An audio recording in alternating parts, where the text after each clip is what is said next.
Event ಹಾಲ್ ಹತ್ರಕ್ಕೆ ಹೋದ ನಂತರ ಎಲ್ಲರೂ ಒಳಗೆ ಹೋಗ್ತಾರೆ. ಅಲ್ಲಿ ಒಂದು ದೊಡ್ಡ ಸ್ಟೇಜ್ ಇರುತ್ತೆ. ಉಳಿದ ಕಡೆಗಳಲ್ಲಿ ಟೇಬಲ್ ಮತ್ತು ಚೇರ್ಗಳಿರುತ್ತವೆ. ಪ್ರತಿ ಅನಾಥಾಶ್ರಮ, ಶಾಲೆಗಳು ಮತ್ತು NGO ಅಂತ ಬೇರೆ ಬೇರೆಯಾಗಿ ಟೇಬಲ್ ಹಾಗೂ ಚೇರ್ ಸೆಟ್ ಮಾಡಿರ್ತಾರೆ. ಅಲ್ಲೇ ಅವರ್ ಹೋಮ್ ಅನಾಥಾಶ್ರಮದ ಟೇಬಲ್ ಇರೋದನ್ನು ನೋಡಿ ಚಂದನ ಎಲ್ಲರ ಕಡೆ ನೋಡ್ತಾಳೆ. ಹೋಗೋಣ ಚಂದನ ಅಂತ ನಿಖಿಲ್ ಕೇಳ್ತಾನೆ. ಓಕೆ, ಆದರೆ ವಿರಾಟ್ ಅವ್ರು ಎಲ್ಲಿದ್ದಾರೆ? ನಮ್ಮ ಜೊತೆ ಒಳಗಡೆ ಕೂಡ ಬರಲಿಲ್ಲ ಅಂತ ಎಂಟ್ರೆನ್ಸ್ ಕಡೆ ನೋಡ್ತಾಳೆ ಚಂದನ. ಅಷ್ಟರಲ್ಲಿ ಎಂಟ್ರೆನ್ಸ್ನಿಂದ ವಿರಾಟ್ ಬರ್ತಿರ್ತಾನೆ. ಅವನೆರಡು ಕಡೆಗಳಲ್ಲಿ ಬಾಡಿ ಗಾರ್ಡ್ಸ್ ಇರ್ತಾರೆ. ವಿರಾಟ್ ಒಳಗೆ ಬರ್ತಿದ್ದಂತೆ ಎಲ್ಲರೂ ಅವನ ಫೋಟೋಗಳನ್ನ ತೆಗೆಯೋಕ್ಕೆ ಶುರು ಮಾಡ್ತಾರೆ. ಚಂದನ ಇದೆಲ್ಲವನ್ನು ನೋಡಿ ಶಾಕ್ ಆಗಿ ವಾಟ್ ದ ಹೆಲ್, ಇದೆಲ್ಲ ಏನು ಅಂತಾಳೆ. ನಿಖಿಲ್ ಚಂದನಾಳ ಕಡೆ ನೋಡಿ ವಿರಾಟ್ ಇಲ್ಲಿಗೆ ಚೀಫ್ ಗೆಸ್ಟ್ ಆಗಿ ಬಂದಿದ್ದಾನೆ ಅಂತ ನಗ್ತಾ ಹೇಳ್ತಾಳೆ. ನಿಖಿಲ್ ಕಡೆ ಕೋಪದಿಂದ ನೋಡ್ತಾ, ಈ ವಿಷಯವನ್ನು ನೀವು ನನಗೆ ಮೊದಲೇ ಹೇಳಬೇಕಿತ್ತು ಮತ್ತು ವಿರಾಟ್ ಅವ್ರು ಕೂಡ ಹೇಳಲಿಲ್ಲ ಅಂತ ಅವನ ಕಡೆಯೂ ಹಾಗೆ ನೋಡ್ತಾಳೆ. ಕೂಲ್ ಚಂದನ ಅಂತ ನಗ್ತಾ ಅವಳು ಭುಜದ ಮೇಲೆ ಕೈ ಹಾಕಿ ವಿರಾಟ್ ಕಡೆ ನೋಡ್ತಾನೆ. ನಿಖಿಲ್ ತನ್ನ ಕಡೆಯೇ ಕೋಪದಿಂದ ನೋಡ್ತಿರೋ ವಿರಾಟ್ನನ್ನು ಕಂಡು ಇವ್ರು ಯಾಕೆ ನನ್ನ ಕಡೆ ಹೀಗೆ ನೋಡ್ತಿದ್ದಾರೆ ಅಂತ ಯೋಚಿಸಿ ಅವನ ದೃಷ್ಟಿಯನ್ನು ಗಮನಿಸಿದ ನಿಖಿಲ್ಗೆ ತನ್ನ ಕೈ ಚಂದನಾಳ ಭುಜದ ಮೇಲಿರೋದನ್ನು ಅವನು ನೋಡ್ತಿದ್ದಾನೆಂದು ಅರ್ಥ ಆಗುತ್ತೆ. ತಕ್ಷಣವೇ ತನ್ನ ಕೈಯನ್ನು ಹಿಂದೆ ತೆಗೆದುಕೊಂಡು ಇವನ ಈ ಪೊಸೆಸಿವ್ನೆಸ್ ಅಂತ ಗಟ್ಟಿಯಾಗಿ ಉಸಿರು ಬಿಡ್ತಾನೆ ನಿಖಿಲ್. ಎಲ್ಲರೂ ಚೇರ್ನಲ್ಲಿ ಕೂತ ನಂತರ ಅಲ್ಲಿ ಸರ್ವ್ ಮಾಡ್ತಿದ್ದಂತಹ ಡ್ರಿಂಕನ್ನು ಕೈಗೆ ತೆಗೆದುಕೊಂಡು ಕುಡಿಯುತ್ತಾ ವಿರಾಟ್ ಕಡೆ ನೋಡ್ತಾಳೆ ಚಂದನ. ಸ್ಟೇಜ್ ಮೇಲೆ ಕೂತು ತನ್ನನ್ನೇ ನೋಡ್ತಿದ್ದ ವಿರಾಟ್ನನ್ನು ಒಂದು ಬಾರಿ ನೋಡಿ ಸುತ್ತಲೂ ನೋಡ್ತಾಳೆ. ಅವಳ ಕಡೆ ಹಾಗೆ ನೋಡ್ತಾ, sweet art, my sweet art, ಈ ದಿನ ಏನೋ ನಡೆಯಲಿದೆ, ನೀನು ಮಾಡಿದ ತಪ್ಪಿಗೆ ಯಾರೋ ಒಬ್ಬರು ಶಿಕ್ಷೆ ಅನುಭವಿಸ್ತಾರೆ ಅಂತ ಆಲೋಚಿಸ್ತಿರುವಾಗಲೇ ವಿರಾಟ್ ಮುಖದಲ್ಲಿ ಒಂದು ವಿಚಿತ್ರವಾದ ನಗು ಮೂಡುತ್ತೆ. ಎಲ್ಲರೂ ಈವೆಂಟ್ ಯಾವಾಗ ಶುರುವಾಗುತ್ತೋ ಅಂತ ಕಾಯ್ತಿರ್ತಾರೆ. ಈವೆಂಟ್ ಮ್ಯಾನೇಜರ್ ಏನೋ ಹೇಳ್ತಿರ್ತಾನೆ. ವಿರಾಟ್ ಅವನ ಮಾತುಗಳನ್ನ ಕೇಳಿಸ್ಕೊಳ್ತಿರ್ತಾನೆ. ಇದೆಲ್ಲ ನೋಡ್ತಾ ಇರೋಂಥ ಚಂದನ ಕಿರಿಕಿರಿಗೊಂಡು ನೋಟವನ್ನು ಬೇರೆ ಕಡೆ ತಿರುಗಿಸ್ತಾಳೆ. ಹಾಯ್ ಚಂದನ, ಯಾವಾಗ ಬಂದೆ ನೀನು ಅಂತ ಅಷ್ಟರಲ್ಲೇ ಅವನ ಎದುರು ಬಂದು ಮಾತನಾಡಿಸ್ತಾನೆ ನವೀನ್. ಮೆಲ್ಲಗೆ ಹಾಯ್ ಅಂತಾಳೆ ಚಂದನ. ಮಕ್ಕಳೆಲ್ಲರೂ ಬೇರೆ ರೂಮ್ನಲ್ಲಿದ್ದಾರೆ, ನೀನು ನನ್ನ ಜೊತೆ ಬಾ, ಅವರ ಹತ್ರ ಕರ್ಕೊಂಡು ಹೋಗ್ತೀನಿ ಅಂತ ಚಂದನ ಚೇರ್ನಿಂದಿದ್ದು ಓಕೆ ನಡಿ ಅಂತ ಒಂದು ಹೆಜ್ಜೆ ಮುಂದೆ ಇಟ್ಟಿದ್ಲೋ ಇಲ್ವೋ ಅಷ್ಟಲ್ಲ ಅವಳ ಕೈಯನ್ನು ಗಟ್ಟಿಯಾಗಿ ಹಿಡ್ಕೊಳ್ತಾಳೆ ತನುಜ. ಚಂದನ ಗೊಂದಲದಿಂದ ಅವಳ ಕಡೆ ನೋಡ್ತಾಳೆ. ನಾನು ಕೂಡ ನಿನ್ನ ಜೊತೆ ಬರ್ತೀನಿ, ಆ ಮಕ್ಕಳನ್ನು ನೋಡಬೇಕು ಅಂತ ನಗ್ತಾ ಹೇಳ್ತಾಳೆ ತನುಜ. ಓಕೆ ಅಂತ ನವೀನ್ ಕಡೆ ನೋಡ್ತಾಳೆ ಚಂದನ. ಅವನು ಮುಂದೆ ನಡೀತಿದ್ರೆ ಇವರಿಬ್ಬರು ಅವನ ಹಿಂದೆ ಹೋಗ್ತಾರೆ. ಇದೆಲ್ಲವನ್ನು ನೋಡ್ತಿದ್ದ ನಿಖಿಲ್ ಅಮ್ಮಯ್ಯ ಅಂತ ನಿಟ್ಟುಸಿರು ಬಿಡ್ತಾನೆ. ಯಾಕಂದರೆ ಚಂದನ ಒಬ್ಬಳೇ ಹೋಗಿದ್ರೆ ಏನಾಗ್ತಿತ್ತೋ ಅದು ಇವರಿಗೆ ಗೊತ್ತು. ತನುಜ ಅವಳ ಜೊತೆ ಹೋಗಿದ್ದರಿಂದ ಅಲ್ಲಿನ ಪರಿಸ್ಥಿತಿ ಸ್ವಲ್ಪ ಆದರೂ ಹ್ಯಾಂಡಲ್ ಆಯಿತು. ಇಲ್ದಿದ್ರೆ ವಿರಾಟ್ ಏನು ಮಾಡ್ತಿದ್ನೋ ಅಂತ ಮನಸ್ಸಲ್ಲಿ ಅಂದ್ಕೊಳ್ತಾ ವಿರಾಟ್ ಕಡೆ ನೋಡ್ತಾನೆ ನಿಖಿಲ್. ಮುಖದಲ್ಲಿ ಯಾವುದೇ ಭಾವನೆಗಳಿಲ್ಲದೆ ಚಂದನ ಹೋದ ಕಡೆ ನೋಡ್ತಿರ್ತಾನೆ ವಿರಾಟ್. ಸ್ವಲ್ಪ ಹೊತ್ತಿನ ನಂತರ ಎಲ್ಲರೂ ಹಾಲ್ನಲ್ಲಿ ಇರ್ತಾರೆ. ಮಕ್ಕಳೆಲ್ಲರಿಗೂ ಪೇಂಟಿಂಗ್ ಕಾಂಪಿಟೇಷನ್ ರಿಸಲ್ಟ್ ಅನೌನ್ಸ್ ಮಾಡೋ ಸಮಯ ಬಂದಿದೆ. ಚಂದನ ಮತ್ತು ತನುಜ ಕೂಡ ವಾಪಸ್ ಬಂದು ತಮ್ಮ ಚೇರ್ಗಳಲ್ಲಿ ಕೂತಿರ್ತಾರೆ. ನವೀನ್ ಚಂದನಾಳ ಹತ್ತಿರವೇ ಕೂತಿರ್ತಾನೆ. ಈವೆಂಟ್ ಮ್ಯಾನೇಜ್ಮೆಂಟ್ ಹೋಸ್ಟ್ ಎಲ್ಲರ ಕಡೆ ನೋಡ್ತಾ, ಮೊದಲನೇದಾಗಿ ನಾವು ಮಿಸ್ಟರ್ ವಿರಾಟ್ ದೇವ್ ಅವರಿಗೆ ಧನ್ಯವಾದ ತಿಳಿಸ್ತೇವೆ ಈ ಈವೆಂಟ್ಗೆ ಚೀಫ್ ಗೆಸ್ಟ್ ಆಗಿ ಬಂದಿದ್ದಕ್ಕೆ ಅಂತ ಅವಳು ಅಂದ ತಕ್ಷಣ ಎಲ್ಲರೂ ಚಪ್ಪಾಳೆ ತಡ್ತಾರೆ. ಬಾಯ್ ಸೊಟ್ಟ ಮಾಡ್ತಾ ವಿರಾಟ್ ಕಡೆ ನೋಡಿ, ಚೀಫ್ ಗೆಸ್ಟ್ ನನ್ನ ಹತ್ರ ಒಂದು ಮಾತು ಕೂಡ ಹೇಳಲಿಲ್ಲ, ಆದರೂ ನನ್ನ ಹತ್ರ ಯಾಕೆ ಕೇಳ್ತಾರೆ ಬಿಡು ಅಂತ ಕೋಪದಿಂದ ಅವರನ್ನೇ ನೋಡ್ತಿರ್ತಾಳೆ Chandana. Hello everyone, this is Virat Dev. ಈ ದಿನ ನಾನು ಇಲ್ಲಿಗೆ ಚೀಫ್ ಗೆಸ್ಟ್ ಆಗಿ ಬಂದಿದ್ದೀನಿ. ಇಲ್ಲಿಗೆ ಬರೋದಕ್ಕೆ ಒಂದು ಕಾರಣ ಈವೆಂಟ್, ಆದರೆ ಇನ್ನೊಂದು ಸ್ಪೆಷಲ್ ಕಾರಣ ಕೂಡ ಇದೆ. ವೆಲ್, ಈಗ ರಿಸಲ್ಟ್ ಅನೌನ್ಸ್ ಮಾಡೋ ಸಮಯ. So winner is our home ಅನಾಥಾಶ್ರಮ ಅಂತ ವಿರಾಟ್ ಅಂದ ತಕ್ಷಣ ಎಲ್ಲರೂ ಚಪ್ಪಾಳೆ ತಡ್ತಾರೆ. ಚಂದನ ನಗ್ತಾ ನವೀನ್ ಕಡೆ ನೋಡ್ತಾಳೆ. ನವೀನ್ ಚೇರ್ನಿಂದೆದ್ದು ಚಂದನಾಳನ್ನು ಅಪ್ಕೊಂಡು ಮಕ್ಕಳೊಂದಿಗೆ ಸ್ಟೇಜ್ ಮೇಲೆ ಹೋಗ್ತಾನೆ. ವಿರಾಟ್ ಮಕ್ಕಳಿಗೆ ಸರ್ಟಿಫಿಕೇಟ್ ನೀಡಿ ಅನಾಥಾಶ್ರಮಕ್ಕೆ 50 ಲಕ್ಷದ ಚೆಕ್ ನೀಡ್ತಾನೆ. ನವೀನ್ ವಿರಾಟ್ ಕಡೆ ನೋಡ್ತಾ, ಥ್ಯಾಂಕ್ಸ್ ಮಿಸ್ಟರ್ ವಿರಾಟ್ ದೇವ್ ಅಂತ ಮೆಲ್ಲಗೆ ನಗ್ತಾನೆ. ಥ್ಯಾಂಕ್ಸ್ ಹೇಳೋ ಅಗತ್ಯ ಇಲ್ಲ ಮಿಸ್ಟರ್ ರೆಡ್ಡಿ, ಯಾರು ಏನನ್ನು ಅರ್ಹರೋ ಅವರಿಗೆ ಅದು ಸಿಕ್ಕೇ ತೀರತ್ತೆ, ಏನೇ ಆದರೂ ಕೂಡ ಅಂತ ಚಂದನಾಳ ಕಡೆ ನೋಡ್ತಾನೆ ವಿರಾಟ್. ಅವಳು ಮಕ್ಕಳ ಜೊತೆ ಸೆಲ್ಫಿ ತೆಗೆದುಕೊಳ್ತಿರ್ತಾಳೆ. ಅಲ್ಲಿಂದ ಹೋಗ್ತಿದ್ದ ನವೀನ್ ಮೆಟ್ಟಿಲಿಳಿವಾಗ ಅವನ ಕಾಲು ಜಾರಿ ಕೆಳಗೆ ಬಿದ್ದುಬಿಡ್ತಾನೆ. ಅವನ ತಲೆ ಟೇಬಲ್ ಹಂಚಿಗೆ ತಗಲಿದ್ರಿಂದ ತಲೆಯಿಂದ ರಕ್ತ ಸುರಿಯುತ್ತೆ. ಕಾಲು ಕೂಡ ಉಳುಕಿ ಸಣ್ಣ ಗಾಯವಾಗಿ ಅಲ್ಲಿಂದಲೂ ರಕ್ತ ಬರ್ತಿರುತ್ತೆ. ಅದನ್ನು ನೋಡಿದ ಅಲ್ಲಿದ್ದವರೆಲ್ಲರೂ ಶಾಕ್ ಆಗ್ತಾರೆ. ಕೆಲವರು ಬಂದು ನವೀನನ್ನು ಮೇಲೆಬ್ಬಿಸ್ತಾರೆ. ಅಷ್ಟರಲ್ಲಿ ತಲೆಗೆ ಪೆಟ್ಟು ಬಿದ್ದಿದ್ದರಿಂದ ಅವನು ಪ್ರಜ್ಞೆ ತಪ್ಪಿರ್ತಾನೆ. ನಿಖಿಲ್ ನವೀನ್ ಪರಿಸ್ಥಿತಿಯನ್ನು ನೋಡಿ ಸಡನ್ನಾಗಿ ವಿರಾಟ್ ಕಡೆ ನೋಡ್ತಾನೆ. ಅವನ ಮುಖದಲ್ಲಿ ಆ ಸಮಯದಲ್ಲಿ ಒಂದು ರೀತಿಯ ರಾಕ್ಷಸ ನಗು ಇರುತ್ತೆ. ಆ ನಗುವನ್ನು ನೋಡ್ತಾ, ನಿನ್ನಲ್ಲಿರೋ ರಾಕ್ಷಸ ಮತ್ತೆ ಹೊರಗೆ ಬರ್ತಿದ್ದಾನೆ ಅಂತ ಬಹಳ ಸ್ಪಷ್ಟವಾಗಿ ಅರ್ಥ ಆಗ್ತಿದೆ. ಅಂತ ಮನಸ್ಸಿನಲ್ಲಿ ಅಂದ್ಕೊಂಡು ನವೀನ್ ಕಡೆ ನೋಡ್ತಾನೆ ನಿಖಿಲ್. ಅಲ್ಲಿವರೆಗೆ ಶಾಕ್ನಿಂದ ನಿಂತಿದ್ದ ಚಂದನ ತನುಜ ಕರೆದ ತಕ್ಷಣ ನವೀನ್ ಕಡೆ ನೋಡ್ತಾ ಅವನ ಹತ್ರ ಹೋಗ್ಬೇಕಂತ ಅಂದ್ಕೊಳ್ತಾಳೆ. ಆದರೆ ಅಷ್ಟರಲ್ಲೇ ಅವಳ ಕೈಯನ್ನು ಯಾರೋ ಹಿಡ್ಕೊಳ್ತಾರೆ. ಹಿಂದೆ ತಿರುಗಿ ವಿರಾಟ್ ಕಡೆ ನೋಡ್ತಾಳೆ. ಅವಳನ್ನು ತನ್ನ ಹತ್ರ ಕೆಳೆದು ಎಲ್ಲಿಗೆ ಹೋಗ್ತಿದ್ಯಾ ಸ್ವೀಟ್ ಆರ್ಟ್ ಅಂತ ಅವಳ ಕಡೆ ನೋಡ್ತಾನೆ ವಿರಾಟ್. ವಿರಾಟ್ ಅವರೇ, ನವೀನ್ ನೋಡ್ತಿದ್ದೀರಲ್ಲ, ಪಾಪ ನವೀನ್ ಬಿದ್ದು ಹೋದ ಅನ್ನತ್ಲೆ ಅವಳು ಹತ್ತು ಬಿಡ್ತಾಳೆ. ನವೀನ್ ಮತ್ತು ಚಂದನ ಬಹಳ ಒಳ್ಳೆಯ ಗೆಳೆಯರು. ಅವಳ ಕಷ್ಟದ ದಿನಗಳಲ್ಲಿ ನವೀನ್ ಅವಳಿಗೆ ತುಂಬ ಸಹಾಯ ಮಾಡಿದ್ದಾನೆ. ಅದಕ್ಕೆ ಈಗ ನವೀನ್ ಪರಿಸ್ಥಿತಿಯನ್ನು ನೋಡಿ ಅವಳು ತುಂಬ ಹರ್ಟ್ ಆಗಿರ್ತಾಳೆ. ಅವಳ ಕೆನ್ನೆ ಮೇಲೆ ಕೈ ಇಟ್ಟು, don't be panic sweet art, Naveen just ಕೆಳಗೆ ಬಿದ್ದಿದ್ದಾನೆ ಅಷ್ಟೇ, ಏನೂ ಆಗಿಲ್ಲ, ನೀನಷ್ಟು ಟೆನ್ಷನ್ ತಗೊಳ್ಳೋ ಅಗತ್ಯ ಇಲ್ಲ. ಆದರೆ ವಿರಾಟ್ ಅವರೇ, ನಾನು ನವೀನ್ ಅಂತ ಹೇಳ್ತಿದ್ದವಳನ್ನು ಮಧ್ಯದಲ್ಲಿ ತಡೆಯುತ್ತಾ, ನೀನು ಪ್ರತಿ ಬಾರಿಯೂ ಎಲ್ಲ ಜೊತೆ ಇರೋದಕ್ಕೆ ಸಾಧ್ಯ ಇಲ್ಲ ಸ್ವೀಟ್ ಆರ್ಟ್, ನವೀನನ್ನು ಹಾಸ್ಪಿಟಲ್ಗೆ ಕರ್ಕೊಂಡು ಹೋಗ್ತಿದ್ದಾರೆ, ಡೋಂಟ್ ವರಿ ಅಂತ ಚಂದ್ರನನ್ನು ಅಪ್ಕೊಂಡು ಎದುರು ಸ್ಟ್ರೆಚರ್ ಮೇಲೆ ಮಲಗಿದ್ದ ನವೀನ್ ಕಡೆ ನೋಡ್ತಾನೆ ವಿರಾಟ್. ತನುಜ ಎಲ್ಲರ ಕಡೆ ನೋಡ್ತಾ, ಐ ಥಿಂಕ್ ನಾವಿಂದ ಹೊರಟ್ರೆ ಒಳ್ಳೆಯದು ಅಂದ್ಕೊಳ್ತೀನಿ. ನವೀನ್ ಜೊತೆ ಅವರ ಟೀಮ್ ಮೆಂಬರ್ಸ್ ಇದ್ದಾರೆ, ಅವರು ಎಲ್ಲ ಪರಿಸ್ಥಿತಿಯನ್ನು ಹ್ಯಾಂಡಲ್ ಮಾಡಬಲ್ಲರು. ಹೌದು, ಮತ್ತು ಯುವಾನ್ ಕೂಡ ಮನೆಯಲ್ಲಿದ್ದಾನೆ, ಲೇಟಾದರೆ ಅಳ್ತಾನೆ ಅಂತ ಶ್ರುತಿ ಅಂದ ತಕ್ಷಣ ಲೆಟ್ಸ್ ಗೋ ಫ್ರಮ್ ಹಿಯರ್ ಅಂತ ಚಂದನಾಳಿಂದ ದೂರ ಸರಿದು ಅವಳ ಕೈ ಹಿಡಿದು ಹೊರಗೆ ಕರ್ಕೊಂಡು ಹೋಗ್ತಾನೆ ವಿರಾಟ್. ಸ್ವಲ್ಪ ಹೊತ್ತಿನ ನಂತರ ವಿರಾಟ್ ಡ್ರೈವ್ ಮಾಡ್ತಿರ್ತಾನೆ. ಚಂದನ ಕಿಟಕಿಯಿಂದ ಹೊರಗೆ ನೋಡ್ತಾ ಇರ್ತಾಳೆ. ಏನೋ ಆಲೋಚಿಸ್ತಾ ವಿರಾಟ್ ಕಡೆ ತಿರುಗಿ, ನಾನು ಹಾಸ್ಪಿಟಲ್ಗೆ ಹೋಗ್ತೀನಿ ವಿರಾಟ್ ಅವರೇ, ಒಂದು ಬಾರಿ ನವೀನನ್ನು ಚಂದನ ಹೇಳುತ್ತಲೇ ಇರ್ತಾಳೆ. ಅಷ್ಟರಲ್ಲಿ ವಿರಾಟ್ ಸಡನ್ನಾಗಿ ಕಾರು ರಿವರ್ಸ್ ಮಾಡ್ತಾನೆ. ಆಗ ಅತ್ತ ಕಡೆಯಿಂದ ಒಂದು ಕಾರು ಬರೋದನ್ನು ನೋಡಿ ಕಾರನ್ನು ಸೈಡ್ ಮಾಡೋಣ ಅಂದ್ಕೊಂಡ ವಿರಾಟ್ ಎದುರಿಗಿದ್ದ ಒಂದು ಮರಕ್ಕೆ ಗುದ್ದಿಸ್ತಾನೆ. ವಿರಾಟ್ ತಲೆ ಸ್ಟೀರಿಂಗ್ಗೆ ಗಟ್ಟಿಯಾಗಿ ತಗಲುತ್ತೆ. ಆದರೆ ಚಂದನಾಳಿಗೇನೂ ಆಗೋದಿಲ್ಲ. ವಿರಾಟ್ ಅವರೇ ಅಂತ ಗಟ್ಟಿಯಾಗಿ ಕಿರ್ಚಿ ಭಯದಿಂದ ಅವನ ಕಡೆ ನೋಡ್ತಾಳೆ. ವಿರಾಟ್ ಅವರೇ, ನಿಮ್ಗೇನಾಯಿತು, ಕಣ್ ತೆರೀರಿ ಅಂತಾಳೆ. ಸ್ವಲ್ಪ ಹೊತ್ತಿನ ನಂತರ ಕಣ್ಬಿಟ್ಟು ಅವಳ ಕಡೆ ನೋಡ್ತಾ, ಸ್ವೀಟ್ ಆರ್ಟ್, ನಾನು ಚೆನ್ನಾಗಿದ್ದೀನಿ, ನನಗೇನಾಗಿಲ್ಲ. ಚೆನ್ನಾಗಿರೋದು ಅಂದರೆ ಇದೇನಾ ವಿರಾಟ್ ಅವರೇ, ನೋಡಿ ಪೆಟ್ಟು ಬಿದ್ದಿದೆ ನಿಮಗೆ, ಆದರೂ ಅಷ್ಟು ಪರ್ಫೆಕ್ಟಾಗಿ ಡ್ರೈವ್ ಮಾಡೋ ನೀವು ಅದೆಂಗೆ ಆಕ್ಸಿಡೆಂಟ್ ಮಾಡಿದ್ರಿ ಅನ್ನತ್ಲೆ ಅಲ್ಲಿಂದ ಫಸ್ಟ್ ಏಡ್ ಬಾಕ್ಸ್ ತೆಗೆದುಕೊಂಡು ಹೋಗ್ತಿದ್ದವಳನ್ನು ಹೋಗಲು ಬಿಡದೆ ತಡೆದು ತನ್ನೆದೆ ಹತ್ತಿರ ಸೇರಿಸ್ಕೊಳ್ತಾನೆ ವಿರಾಟ್.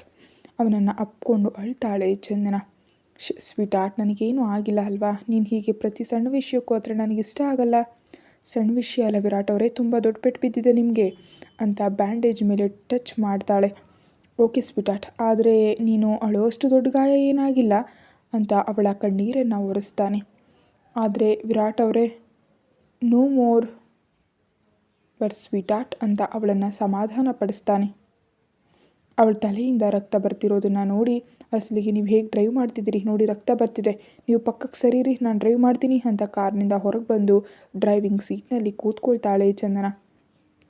ಪ್ಯಾಸೆಂಜರ್ ಸೀಟ್ನಲ್ಲಿ ಕೂತು ಸೀಟಿಗೆ ತಲೆಯೊರಗಿಸಿ ಗಟ್ಟಿಯಾಗಿ ಹಿಡಿಯನ್ನು ಬಿಗಿತಾನೆ ವಿರಾಟ್.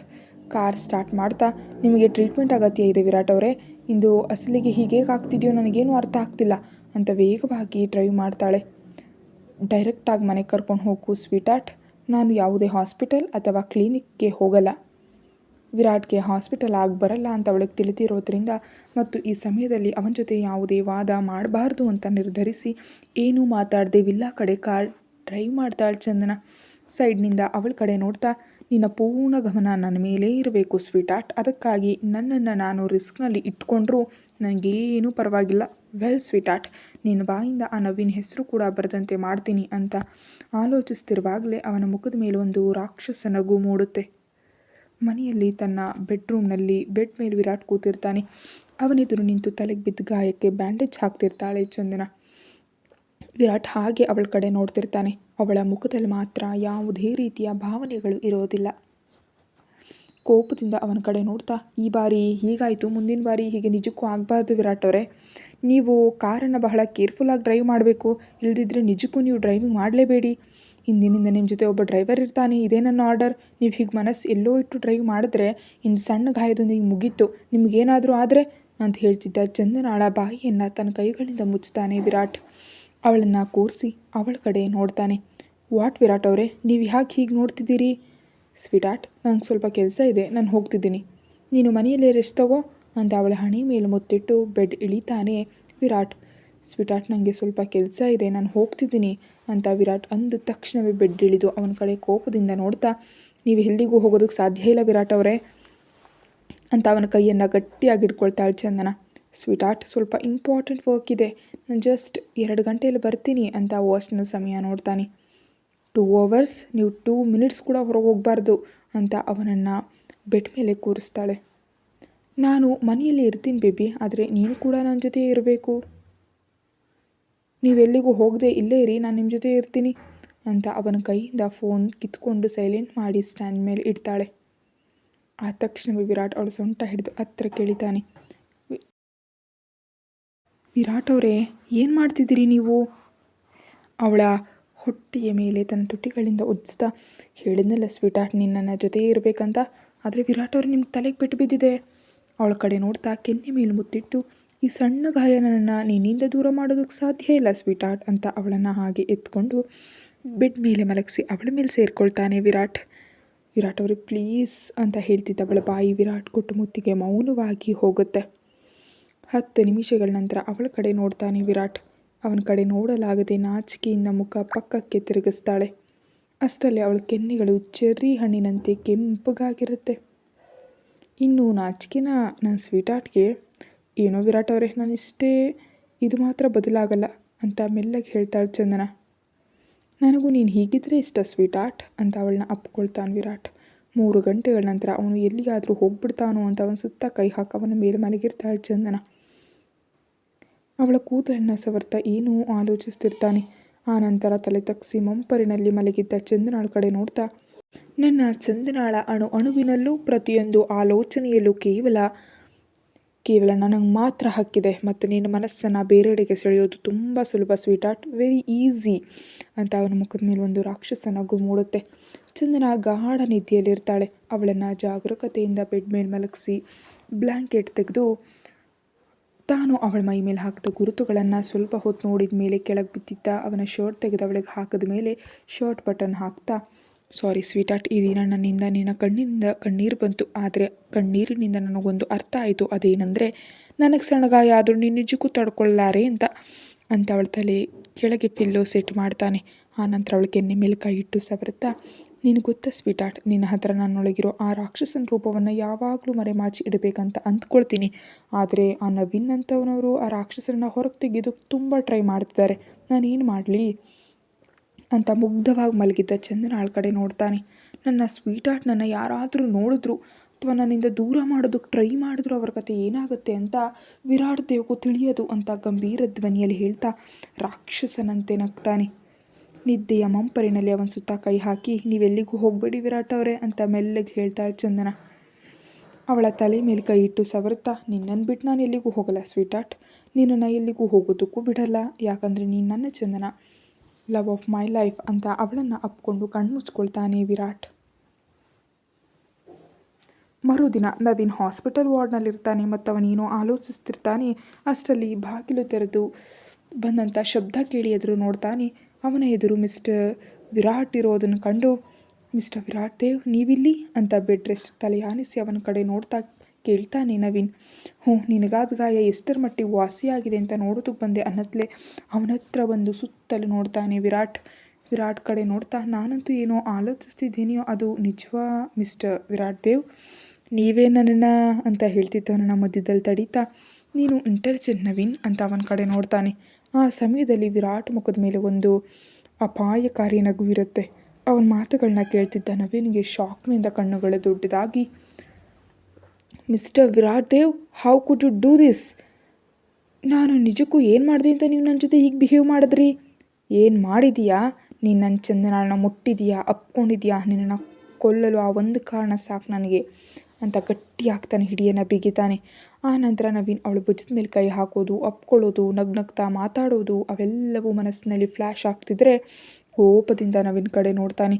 ನವೀನ್ ಶಾಕ್ ಆಗಿ ವಿರಾಟ್ ಕಡೆ ನೋಡ್ತಾ, ನಾನು ಚಂದನಾಳ ಜೊತೆ ಎಷ್ಟು ಕ್ಲೋಸ್ ಆಗಿದ್ದೀನಿ ಅಂತ ನೀವು ಇದೆಲ್ಲ ಮಾಡಿದ್ರಾ? ನಿಮ್ಗೆ ಸ್ವಲ್ಪ ಹುಚ್ಚಿದೆ ಅಲ್ವಾ ಅಂತ ಕೇಳ್ತಾ ನವೀನ್. ಹುಚ್ಚು ಈ ಪದ ಬಹಳ ಸಣ್ಣದು ನನ್ನ ಕ್ಯಾರೆಕ್ಟರ್ ವಿವರಿಸಲು.